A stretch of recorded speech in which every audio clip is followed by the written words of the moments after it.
start off with the combine and the quarterbacks in this draft. We've talked about quarterbacks, and we all know that next year is quarterback deficient. So I think there's going to be a run on quarterbacks this year. Where do you stand on Caleb, Ryan? I'm curious because I know Rafa has a very clear-cut opinion on. My opinion has changed though. Okay. But so what do you think, Mr. Holmes?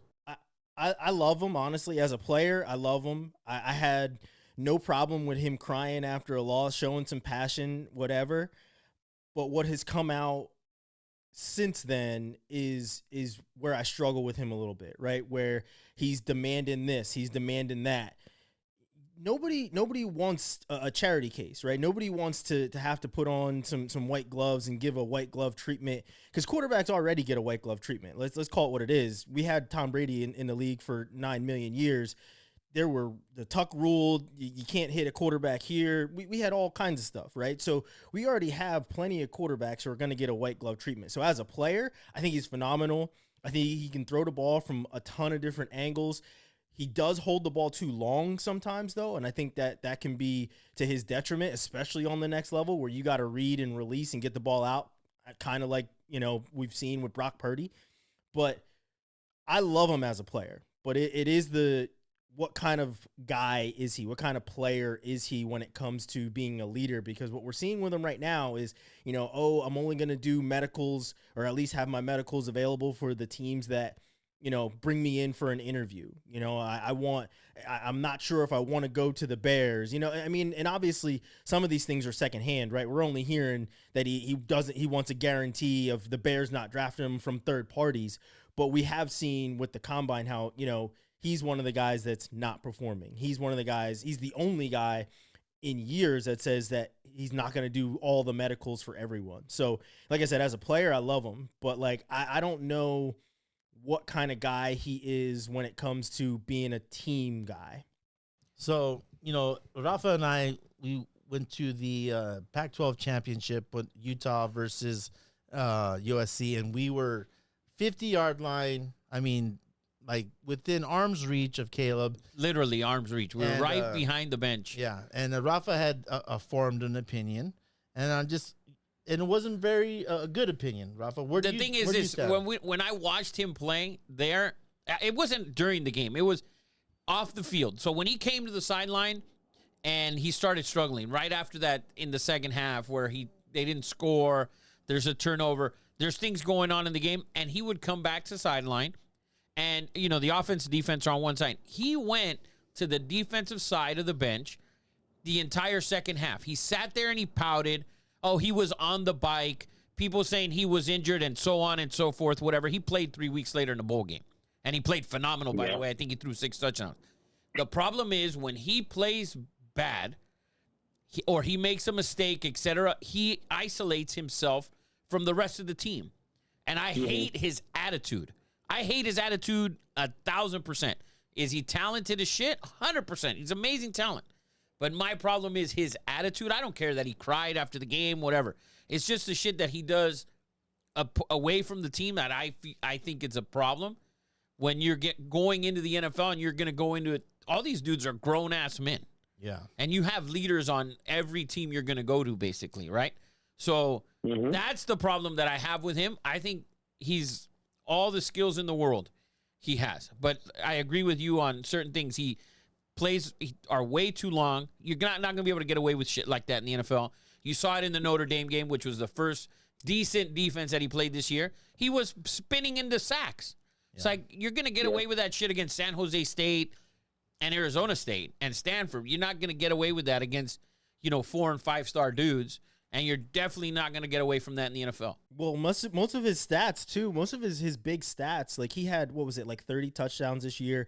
But the brunt of those touchdowns, I think it was 20, 21 of those touchdowns, came in garbage teams. It wasn't, and he was 0-4 against ranked teams. And I'm not trying to break this guy down and say he's terrible. I just think that it's going to take some shaping and molding to truly make him the number one guy that these teams want to make him. And I see the talent.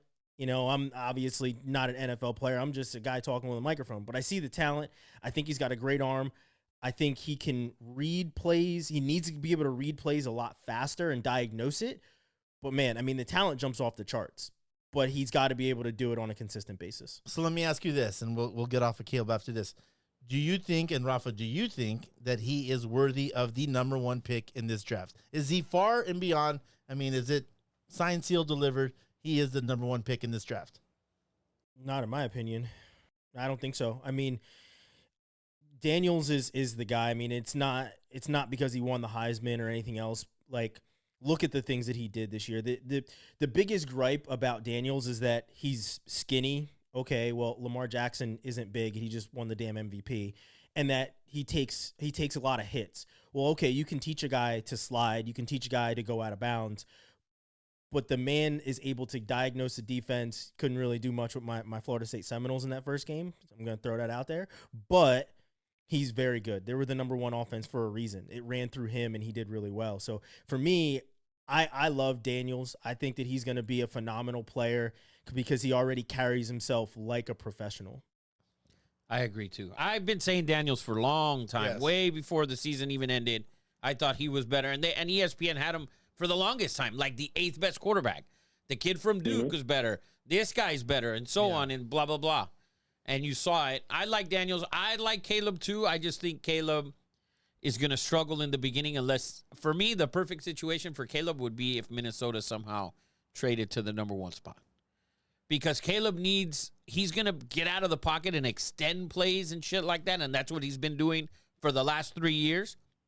That's the team that has the weapons for him to be able to do that shit. If he goes to Washington, that shit ain't flying. If he's on the Redskins, that shit's not flying. On the Bears, it could work. They have a good tight end. They have a good receiver. They have another draft pick. The Bears, it could work, maybe. But I don't move. I've saying here since week 6 that I don't move from Fields, period, especially with the number 1 pick. I'm trading it or whatever. But Caleb, I don't think he's superior to everybody. Well, in the let's draft. assume that the next 2 quarterbacks, I think everyone agrees, are Drake May and Jaden. I think we don't need to talk about that. They're going to go next. What I'd like to talk about is the next 2 after that. Where do you see Michael Penix, and where do you see J.J. McCarthy and Bo Nix? Do you believe they are top 15 picks, and where do you see them going? From what I'm reading, McCarthy's going before Penix. And just kind of watching the highlights, I think it was Louis Riddick that said it today at the Combine or something like that, that from what he's hearing from these GMs is that they really like J.J. McCarthy. So, like, I heard that, and I'm like, okay, yeah, and I'm like, let's go watch him, right? Like, he obviously he didn't have to do much. He had a running back that was running for 60 million yards a game, so that really helped. But let's watch what he's got. And I mean, the comps guys are saying that it's a Josh Allen type of guy. He's saying he's an Alex Smith type of guy. And I mean, as a Falcons fan who watched Matt Ryan for years, I see him more of a Matt Ryan with legs kind of a kid. Because when Matt Ryan came out, nobody thought he was going to throw for 3,000 yards every single season. The only season he didn't do it was a season he got hurt and didn't play in all 16 games. So I see J.J. McCarthy's comp more of a Matt Ryan type where he can diagnose a play. If he needs to extend with his legs, he will extend with his legs, which is something Matt was able to do early on in his career. So I see that J.J. McCarthy goes before Penix. And from what they're saying is he's potentially going to be a top 5 guy. Wow. McCarthy? I don't think McCarthy's McCarthy. If McCarthy's career ends up being as good as Matt Ryan's, I think it's what is it? That's an overshoot. An overshoot. Like I don't think Matt Ryan is his ceiling. Not even close. Matt Ryan was also an MVP. I don't think. And Matt Ryan can sling it. He did have Julio and Tony Gonzalez for a little bit, and he had guys. Yeah. I don't know if Matt Ryan for him, but I wouldn't pick McCarthy in the first round. Period. Do you think that him being coached by Harbaugh is helping him in this draft process? 100%, but you got to watch the games. We got to watch the games, and I know they had a, huge offensive line. They ran the ball whenever they wanted. There are certain plays he made. There's a lot of throws that he didn't make, and so I'm not a fan of his. I was for a little bit, and then when the playoffs kind of rolled around, he played like shit. They won the national title, but he played like shit. One bad game. in the playoffs. In the One? playoffs. Well, both the games. The game against Alabama, he didn't play good. I'm saying that. I mean, that game he struggled. Well, I mean, I don't know. I don't take him in the first round anyways, but I'm not an NFL GM. Well, here's the He didn't look very good against Iowa either, and it's not like Iowa's a world beater. They were lucky to even be in the Big Ten championship. that was the number one defense. Iowa will never be in the Big Ten championship again.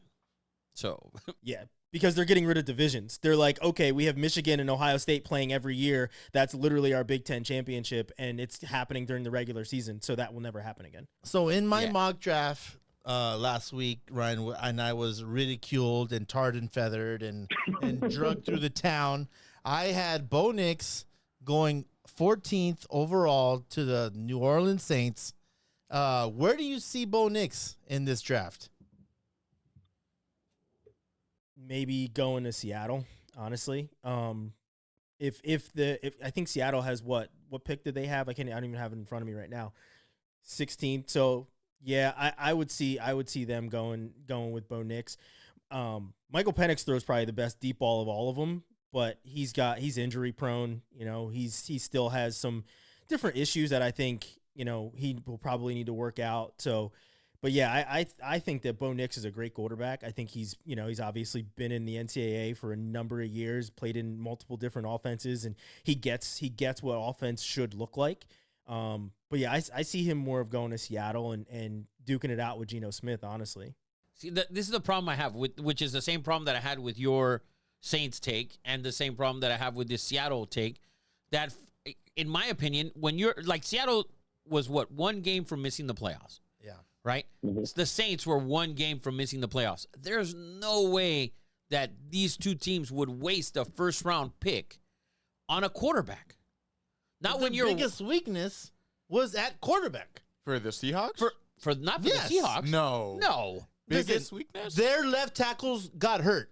Okay, insert left tackles. They come back next year. Gino didn't have the year that he had 2 years ago. But he didn't have a bad But he didn't have a year. bad year for you He to wasn't waste a a bad year first. either. Yeah, He he didn't. You cannot waste. For me, those two teams, it's like the Giants. If the Giants took a quarterback at the 6th spot or whatever, that's a waste of a first round pick for them when they're 1 year removed from a playoff. And the Saints, I know we hate Derek Carr and you hate him and we know that he sucks and all of that. I hate him. All of that. There's no way the Saints in that garbage ass division. Okay, the Atlanta doesn't have a quarterback yet. Now, if they go and sign one or whatever, they'll probably be the best team in the division. Tampa's probably not bringing back Baker or Mike Evans.